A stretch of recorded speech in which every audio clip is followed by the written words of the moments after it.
Көсемше. Деепричастие.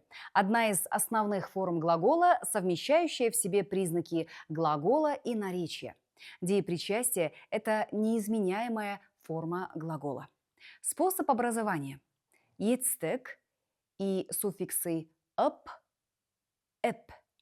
Мысалы, мен базарға барып, көкөніс сатып алдым. Я сходила на рынок и купила овощи. Біз киініп, жұмысқа бардық. Мы оделись и пошли на работу. Способ образования. Етстік и суффиксы «а», «е», «и». Мысалы, ол сабаққа бармай үйде жатыр. Он не ходил в школу и лежит дома. Сен неге сабаққа келмей жүрсің? Почему ты не ходишь в школу? Әсет емделмей жүр. Әсет не лечится.